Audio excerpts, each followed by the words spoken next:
For decades, Göbekli Tepe was explained away as the work of simple hunter-gatherers, a lone outpost from 9,600 BCE, far older than Stonehenge, crafted with primitive tools. But beneath its sculpted pillars lay secrets most archaeologists missed: deliberate geometry, impossible alignments, bound stones weighing up to 20 tons, and a level of planning that doesn't fit the accepted story. New evidence reveals an organizing intelligence that rewrites the origins of civilization and exposes an ancient blueprint hidden in plain sight. Why did no one see it sooner? The answer changes everything we thought we knew about humanity's first monument. In the dry hills of southeastern Turkey, a German archaeologist named Klaus Schmidt began digging in 1994. He was drawn to a stony mound that local farmers had always called Potbelly Hill.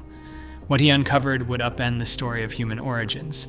Layer by layer, his team exposed rings of massive T-shaped pillars, each carved from limestone and standing taller than a person. Radiocarbon analysis of bone and charcoal from the lowest layers placed the site at roughly 9,600 BCE, millennia before the first known cities, before pottery, before domesticated crops. The pillars rose in circles, some over 5 meters high, set into deep sockets in the bedrock. Yet there were no traces of houses, no hearths, no storage pits, and no evidence of farming in the soil. The people who built Göbekli Tepe seem to have lived as hunter-gatherers, moving with the seasons, without permanent homes. Schmidt described the site as a sanctuary built by nomads, a sacred gathering place, not a village. He called it the world's first temple. This idea caught on. For years, textbooks and documentaries repeated the same story, that religion and monumental architecture only appeared after people settled down to farm. Excavations revealed more than 20 circular enclosures, most still hidden beneath the mound. Each ring was anchored by a pair of central T-pillars surrounded by smaller stones. The scale was staggering. Some pillars weighed between 10 and 20 tons. Carvings of animals, foxes, snakes, wild boar, vultures covered their surfaces. Yet the absence of daily life, no ovens, no trash heaps, no clear signs of homes, reinforced the idea that this was a place apart from ordinary living. Archaeologists debated how such a monument could rise from a world without agriculture. The accepted answer was that small bands of hunter-gatherers must have come together, perhaps seasonally, to build and worship, then drifted away again. The site's age and scale made it a wonder, but the story remained simple. Göbekli Tepe was seen as a one-off, an anomaly that fit the old model. First came farming, then came temples, then came civilization. For 2 decades, the site was measured against these expectations. Schmidt's careful trench work mapped the layers, but the focus stayed on the mystery of why people who supposedly lacked permanent settlements would build something so grand. The question of how such enormous stones were quarried, shaped, and raised, was often set aside. The details of the engineering, the layout, and the planning behind the monument were noted, but rarely questioned. The pillars stood as silent proof of an ancient world, interpreted through the lens of what people thought hunter-gatherers could and could not do. Each T-shaped pillar at Göbekli Tepe stands as a silent challenge to the idea of primitive beginnings. The largest soar to 5.5 meters, their tops wider than a man's outstretched arms. Weighing between 10 and 20 tons apiece, these monoliths were carved from dense limestone. The nearest quarries sit 200 to 500 meters from the enclosures, across uneven ground and up the slope of Potbelly Hill. Moving a single pillar that distance, without wheels or draft animals, would have demanded coordination and planning on a scale rarely credited to hunter-gatherers. The pillars themselves reveal more than brute force. Their proportions are astonishingly consistent. Most follow a 4-to-1 height-to-width ratio, with smooth planes and sharply defined corners. The T-shape is not a rough form, but a deliberate design, repeated across dozens of enclosures. Each central pair anchors a ring, set into sockets cut deep into the bedrock. The sockets fit so precisely that the pillars stand upright after more than 11,000 years. Transporting and erecting these stones required more than muscle. Limestone blocks were cut from bedrock using flint tools, then shaped and smoothed before being hauled uphill. Experimental archaeology suggests that a group of 12 to 24 people could move a 10-ton pillar with wooden sledges, ropes, and levers, but only with careful preparation. The builders would have needed to plan routes, clear obstacles, and coordinate every step. Each enclosure, some with diameters of 10 to 30 meters, demanded that pillars be set in a perfect circle, their faces aligned with the center. This level of accuracy points to surveying techniques and shared standards, a knowledge of geometry not usually associated with the Stone Age. The repetition of forms across the site hints at more than simple imitation. Even pillars unearthed in the Samsat district, 100 kilometers away, match the Göbekli Tepe style. Their dimensions, central placement, and socketed bases echo the same architectural canon. This suggests that the builders worked from a common blueprint, passing down rules of design and construction over generations. The scale and regularity of the monument defy the idea that it was assembled haphazardly by small shifting bands. Instead, the evidence points to a community capable of organizing labor, transmitting technical knowledge, and executing large-scale projects with unwavering precision. The pillars of Göbekli Tepe stand not as relics of a simple world, but as proof of a complex vision, one that demanded planning, skill, and a shared sense of purpose. Ground-penetrating radar swept across the mound, tracing what lay hidden beneath the surface. The scans revealed a network of more than 20 circular enclosures, their outlines forming a pattern that was anything but random. Each ring, anchored by a pair of central pillars, seemed to occupy a precise place in the wider plan. Measurements taken from the front faces of the central T-pillars in enclosures B, C, and D produced a striking result. The points connected to form an equilateral triangle, each side measuring just over 19 meters. The odds of such a configuration appearing by chance were vanishingly small. Statistical analysis put the likelihood at less than 0.5%. Barbara Hores, a specialist in spatial archaeology, led the team that mapped these relationships.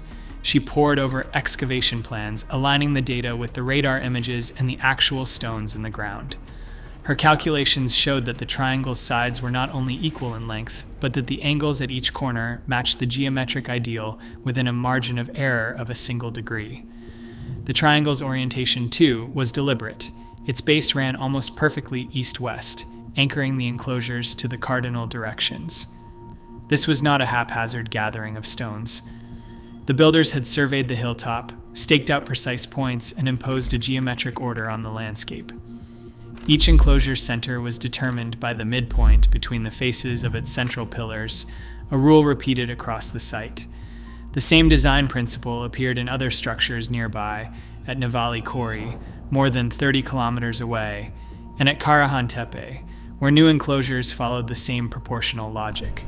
The pattern was regional, not local, and it hinted at a shared tradition of measurement and surveying that spanned generations. The scale of the planning becomes clear when the entire complex is mapped.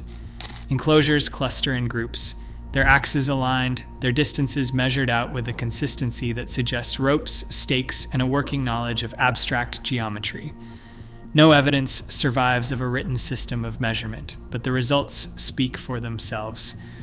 The repeating proportions, the equilateral triangle, and the symmetry of the layouts all point to a process that began long before the first pillar was ever raised. Barbara Hores' work forced a new question. Who taught these builders to think in triangles and circles, to plot points on a landscape, and bring them to life in stone? The surveyors of Göbekli Tepe were not improvising. They were following a plan, one that required foresight, cooperation, and a shared vision of order. The evidence of intentional surveying is written into the very ground, waiting for those who know how to read it. Dr. Lena Yilmaz stands among the pillars, tracing her hand along a carved vulture's wing. She has spent years cataloging the animal motifs at Göbekli Tepe, searching for patterns that numbers alone can't explain. Her notebooks are filled with sketches and azimuth readings, each symbol mapped to its position and orientation. Most carvings appear on the inner faces of the pillars, but Lena noticed something odd. Vultures cluster overwhelmingly on the eastern sides of the enclosures, while scorpions are carved almost exclusively facing south. This directional bias is too strong to dismiss as chance. Out of every 10 vulture carvings, 9 gaze toward the sunrise. The layout of the enclosures themselves draws her attention. Pillar alignments echo the movement of the heavens. Central pillars in enclosure F point within a few degrees of the summer solstice sunrise, while those in enclosure A align with the moon's rise at its minor standstill, an event that occurs just once every 19 years. Lena's measurements show that the axes of certain rings are offset by no more than 3 degrees from the solstice points, a precision that rivals many later stone monuments. These orientations are not perfect, but they are close enough to suggest intent, especially for a society without metal tools or written records. The carvings deepen the mystery. On Pillar 43, known as the Vulture Stone, a tableau unfolds. A vulture with outstretched wings, a scorpion below, a circle above. Some researchers see a sky map here, a record of celestial events tied to the turning of the seasons. The same motifs repeat across several enclosures, their arrangement hinting at a code, one that links the world of stone to the world above. Lena compares the clustering of motifs to the placement of the pillars themselves. The east-facing vultures and south-facing scorpions are not scattered randomly, but grouped with a purpose. Statistical analysis confirms the pattern. The odds of such clustering happening by accident are vanishingly small. Lena's work draws on modeling, but also on the lived experience of the site.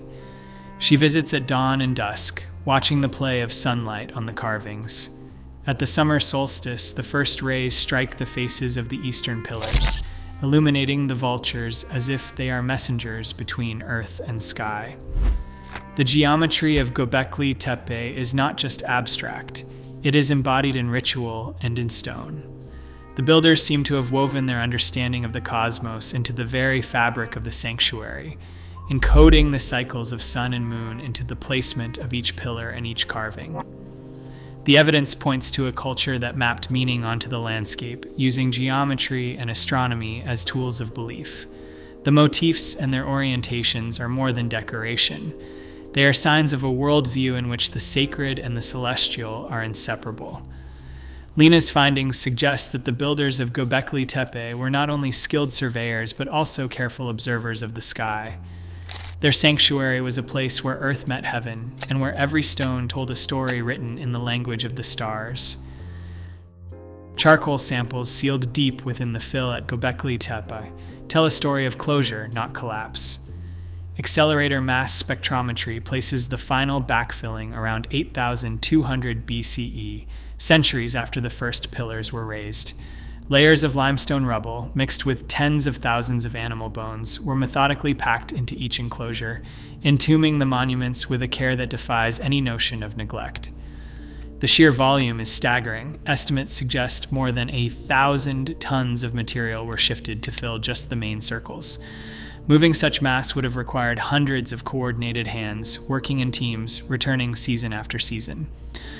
Professor Sabahat Nizar, who has studied the site's stratigraphy for years, describes the fill matrix as a deliberate construct.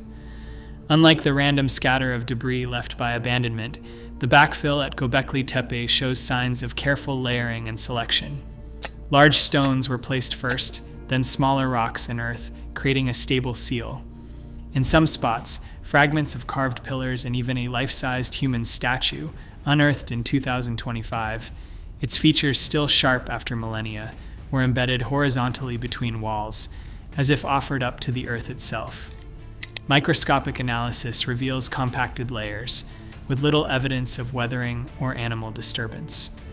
This was not a slow burial by wind and rain, but an organized effort, likely overseen by those who had built the sanctuary in the first place. The labor and planning behind the closure matched the ambition of the original construction. It was a final act of stewardship, an intentional sealing, preserving the memory of a world that knew how to organize, to plan, and to honor its past. In the province of Adiyaman, nearly 100 kilometers from Göbekli Tepe, a rescue excavation set for 2025 will target newly exposed T-shaped pillars.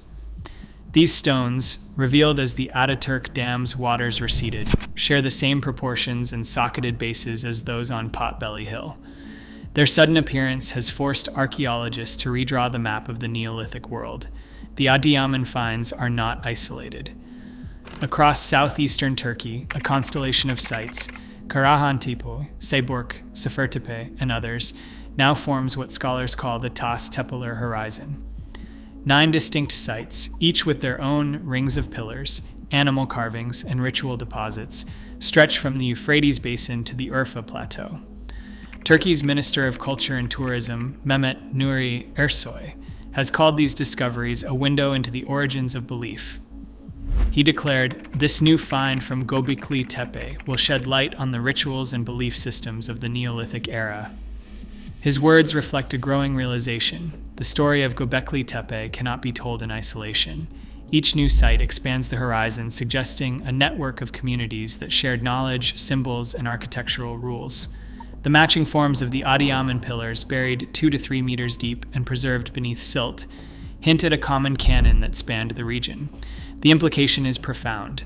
What was once thought to be a lone sanctuary now appears as the heart of a much broader cultural landscape. The deliberate preservation of these sites, through careful backfilling and ritual closure, suggests not abandonment but an enduring reverence for the past. As the rescue dig approaches, archaeologists face a race against time to document these pillars before the waters rise again. The Tas Tepeler horizon stands as evidence that the roots of civilization run deeper and wider than anyone imagined, connecting distant communities through stone, symbol, and shared memory. Göbekli Tepe forces us to face a simple fact. What we think we know about the origins of civilization is only as solid as the evidence we choose to see. As new discoveries unsettle old certainties, the story of humanity's beginnings grows more complex and more mysterious. The past isn't finished teaching us. What will we be willing to learn next? Share your thoughts below.